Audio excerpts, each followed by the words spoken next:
Alright, what's up YouTube? It's your boy DMD, and today I'm coming at you guys with my buddy Luke's Lightsworn deck profile for November of 2017. So guys, I wanted to give this deck profile a quick update. I know my buddy has been working hard on making this deck run, and I'm really excited to do an update on it, because y'all know Lightsworns is a really fun deck, and they got Minerva now, so wanted to go ahead and give this deck a real quick update. So without further ado, let's get right into the Lightsworn deck profile update for November of 2017. Alright guys, so first up we got Triple JD. JD, y'all know what it does. It's the Lightsworn boss monster. You just pay 1,000, nuke everything once you got 4 Lightsworns engraved. I don't even need to explain that. We got Triple Raiden. Basically, you can use its effect to mill 2 from the top of your deck, and during the end phase, you mill a bunch of cards to grave. Lumina, basically she lets you special summon 1 Lightsworn monster from your graveyard. Helps you get into your Michael. Triple Wolf, you gotta have Wolf because he basically, when he gets sent to grave, he gets to special summon himself, so he's really good. Feliz, when he's milled off a monster effect, you can special summon him. He's also a level 4 tuner, so you can get right in there and just make a Omega or whatever you need to make for the situation.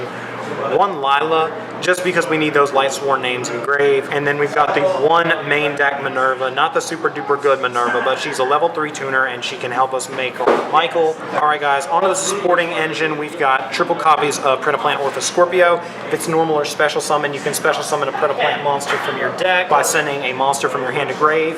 You will pretty much special summon your Darlington Cobra. When it's normal or special, basically what you can do is grab yourself a fusion spell from the deck, be it poly or an instant fusion or whatever. Then we've got 1 copy of Trick Clown. Trick Clown basically just lets us special summon from grave. It helps us extend our combos and whatnot. Then we've got 1 copy of Snow, just really good to help us go into a rank 4 or something. It helps us stop our opponent during their turn with the Book of Moon effect. We've got 1 Gem Knight Lapis for the Brilliant Fusion target. And for our final monster, we've got 1 copy of the Max C. Of course, it's at 1, so we can only play 1.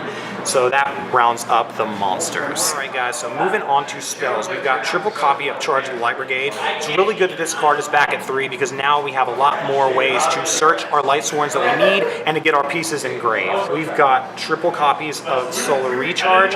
Really good. We can pitch our dead wolves and just have the ability to draw cards. So then we've got double copies of Brilliant Fusion. The 3rd copy tends to get a little bit bricky. I know that you really need to play the 3rd one, but for some reason during testing, he's just trying to play it at 2 because it does kind of brick a little bit. Then we are running 1 copy of Rhoda, 1 copy of Foolish to send our wolves, playing double Twin Twisters, 1 Soul Charge, 1 Regeki, 1 Upstart, and 1 copy of Lightsworn Judgment. Do keep in mind that this will come out for a glow-up bulb.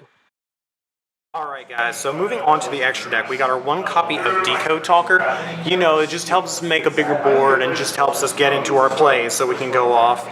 And we've also got double copies of Minerva. It's really great that this card actually got a printing in a TCG because now we have consistency, we have more draw power, and we have the ability to mill more Lightsworns off of Minerva. So this card is so good. Then we've got 1 copy of Dante. We can occasionally make this with double Lumina if we have it, so it's really good to make. Also, we can make the Phantom Knight's a break sword just to pop stuff. 1 Dweller to shut off graveyard effects. We've got double copies of Michael, the Arch Lightsworn. Just mill stuff, can banish stuff, can get problems out of the way. It's really 1 Black Rose to board wipe. 1 Crystal Wing Synchro Dragon. Then we've got 1 Scarlight, the Red Dragon Archfiend.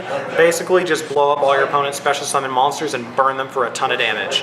We've got 1 copy of Omega. Y'all already know this card's broken. Like, you just rip a card out of your opponent's hand and it just stops them from playing because taking resources away from your opponent is just invaluable. We've got 1 Crimson Blader, and then we've got 1 Seraphinite for the Brilliant Fusion target. Alright guys, so that is my buddy Luke's Lightsworn deck profile for November of 2017. If you guys like this video, please be sure to smash that thumbs up button, and please be sure to subscribe for more awesome Yu-Gi-Oh content. Tell me what you think about this deck profile in the comments section below. This is me, your boy the DMD, and I am out.